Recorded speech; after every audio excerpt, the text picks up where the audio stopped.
आपको डिपेंड किया है, उन घरों का सुकून बर्बाद हुआ है। औरत काम कर सकती है, औरत जॉब कर सकती है पर्दे में रह करके, मगर एक्सेप्शनल हालात में, जनरल हालात में नहीं। कोई औरत बेवा हो गई, घर में कोई जेंट्स नहीं है कमाने वाला, अब उसको जरूरत पड़ रही है अपना जीवन यापन करने के लिए, अपनी जिंदगी गुजारने के लिए, वो पर्दे में रह करके कोई जॉब कर ले। मगर यहां अपना शौक पूरा करने के लिए शौहर कहता जा तू जॉब कर ले। और ये मैं नहीं कह रहा हूं, ये दुनिया का डाटा कह रहा है, दुनिया का रिकॉर्ड कह रहा है कि जो लड़कियां, जो औरतें जॉब करती हैं, अक्सर लड़कियां और अक्सर औरतें अपने ऑफिसेस में, अपने कार्यालय में सेक्सुअल हरासमेंट का शिकार होती हैं।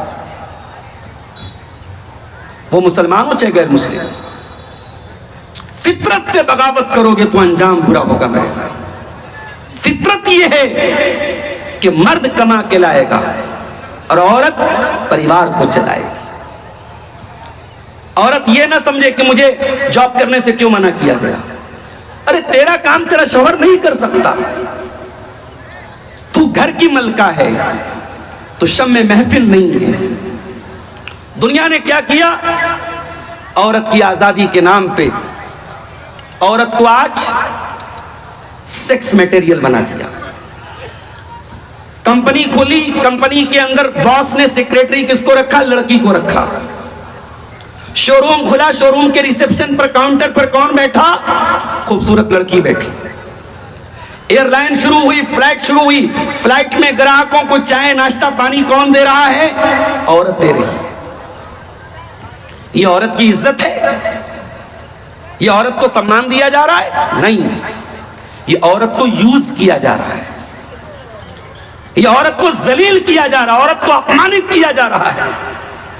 इस्लाम कहता है कि ऐ औरत, तू अपमानित होने के लिए इस दुनिया में नहीं आई है, तू घर का चिराग है, तो गुमनामी के पर्दे में रहकर समाज को वो हीरे देती है जिस पर समाज फख्र करता है।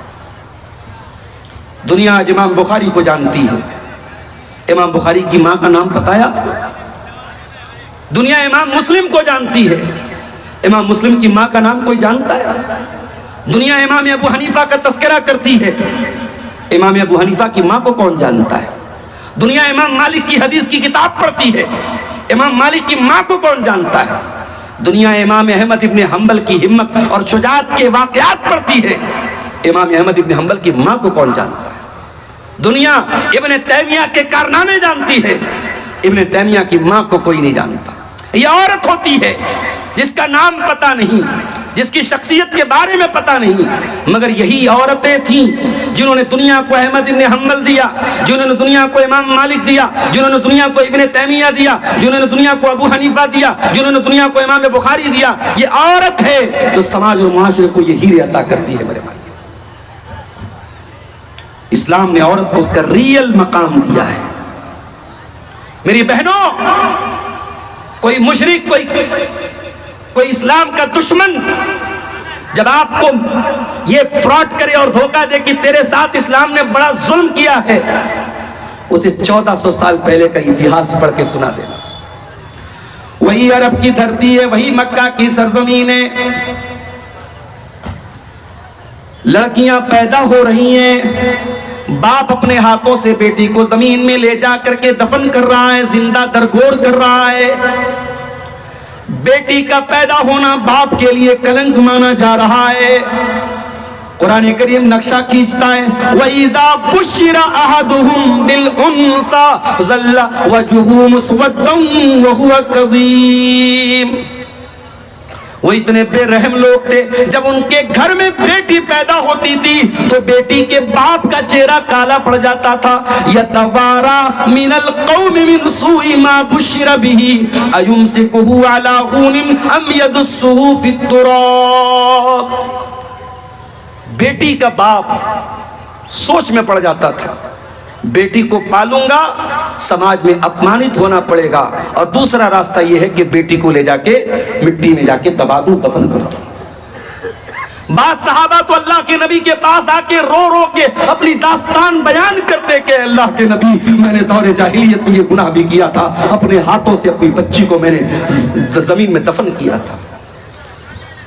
मेरी प्यारी माँ और बहनों, इस्लाम ने इस अत्याचार को रोका, मेरे नबी ने इस अत्याचार को रोका और दुनिया को मैसेज दिया, पैगाम दिया कि बेटी जमीन में जिंदा दफन करने की चीज नहीं है, बेटी तो सीने से लगाने की चीज है। बेटी कलंक नहीं है, बेटी तो रहमत है। बेटी अफसोस करने की चीज नहीं है, बेटी तो खुशी मनाने की चीज है।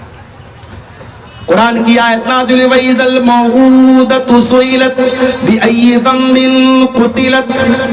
इन बच्चियों को जिनको उनके माँ बाप ने जमीन में दफन किया है, मारा है, कत्ल किया है, इन बच्चियों के माँ बाप का हिसाब लिया जाएगा, पूछा जाएगा इन बच्चियों को क्यों मारा गया। आजकल सोशल मीडिया पर एक लाइन बहुत ज्यादा चल रही है, वो एक मछली के बारे में एक छोटी सी नज़्म बच्चों को नर्सरी में पढ़ाई जाती है। मछली जल की रानी है, जीवन उसका पानी है, हाथ लगाओगे डर जाएगी, बाहर निकालोगे मर जाएगी। किसी ने लिखा इस लाइन पर कि किसी ने सोचा नहीं था कि हाथ लगाओगे डर जाएगी, बाहर निकालोगे मर जाएगी। ये लाइन किसी ने मछली के लिए बनाई थी, किसी ने सोचा नहीं था कि ये दौर भी आएगा कि ये लाइन बेटियों के लिए सही और सटीक साबित हो जाएगी। आज बेटियों का हाल ये हो गया कि हाथ लगाओगे डर जाएगी, बाहर निकालोगे मर जाएगी। कितनी बच्चियां हैं मेरे भाई, मां के पेट में कत्ल कर दी जाती है। कितनी बच्चियां हैं हॉस्पिटलों के डस्टबिन में फेंकी पड़ी हैं। कितनी बच्चियां हैं जहेज के नाम पे जलाई जा रही हैं। कितनी बच्चियां हैं सास के जुल्म और सितम का शिकार हैं। कितनी लड़कियां हैं शौहर के हाथ का मार खा रही हैं। शराबी शौहर है, नशा करने वाला शौहर है, अपनी बीवी को आके दिन रात मारता है, पीटता है, गाली देता है, वो बेचारी सब्र का खूंट पी के रह जाती है। आज भी बेटी मजलूम है मेरे भाइयों हमारी सोसाइटी में। 1400 साल पहले मुहम्मदुर रसूलुल्लाह सल्लल्लाहु अलैहि वसल्लम ने दुनिया को यह पैगाम दिया, मन आला जारियतैन हत्ता तबलुगा जा यौमल क़ियामत यनबहुवा कहातैन। आपने अपनी 2 उंगलियों से इशारा करके फरमाया, जिसने 2 बेटियों को पाला होगा, 2 बेटियों की परवरिश का हक अदा किया होगा, 2 बेटियों के बाप को अल्लाह ताला कयामत के दिन उसके नबी के साथ रखेगा। वो कयामत के दिन अपने नबी के साथ आएगा। आपने इस तरीके से अपनी उंगलियों से इशारा करके फरमाया, जिस तरीके से ये दोनों उंगलियां एक दूसरे के साथ अटैच है, मिली हुई हैं, जुड़ी हुई हैं। बच्चियों का बाप नबी के साथ आएगा। बुखारी की रिवायत है, हजरत आयशा फरमाती हैं, एक साइला आती है भीख मांगने वाली, उसके साथ 2 छोटी छोटी बच्चियां हैं। उसने मुझसे खाने को कुछ मांगा, फलम तजिद इंदी गैर तमरतिन, मेरे घर में एक खजूर थी, बस मैंने वो खजूर उठा के उस औरत को दे दी। मेरी प्यारी माँ बहनों जरा गौर करो, नबी की बीवी और नबी के घर का क्या हाल है। नबी के घर में भीख मांगने वाली औरत आती है और नबी के घर में खाने को कोई चीज नहीं है सिवाय एक खजूर के, और वो खजूर भी अम्मा आयशा उस औरत को उठा के दे देती हैं। वो खजूर उस औरत ने ली और उसके 2 टुकड़े करके दोनों बच्चियों को दे दिया। उस औरत ने खुद कुछ नहीं खाया। हज़रत आयशा ये मंजर देख करके हैरान हो जाती हैं। जब अल्लाह के प्यारे नबी घर आते हैं, अम्मा आयशा बयान करती है, अल्लाह के नबी ऐसा मंजर मैंने देखा, औरत मांगने आई थी, मैंने एक खजूर दी, उस औरत ने अपनी खजूर के 2 टुकड़े करके दोनों बच्चियों को दे दिया और खुद उस औरत ने कुछ नहीं खाया। अल्लाह के प्यारे नबी ने फरमाया, ऐ आयशा मनिबतुलिया मिन हाज़िहिल बनाति शैअन कुन्न लहू सित्रम मिनन नार। आया आयशा, बेटियों की परवरिश करना आसान काम नहीं है। बेटियां बहुत बड़ी आजमाइश बन करके आती हैं, बहुत बड़ा इम्तिहान बन करके आती हैं, और जो इस इम्तिहान में, इस परीक्षा में पास हो जाए, जो इस इम्तिहान में खरा उतर जाए, उसको अल्लाह ताला जहन्नम की आग से बचाएगा। ओ लोगों, तुम्हें बेटी जहन्नम की आग से बचाने के लिए आती है, और तुम उस बेटी को उसकी माँ के पेट में कत्ल कर डालते हो। उस बेटी के पैदा होने पर तुम अफसोस करते हो। ये बेटी अफसोस के लायक नहीं, ये बेटी तो खुशी मनाने के लायक है।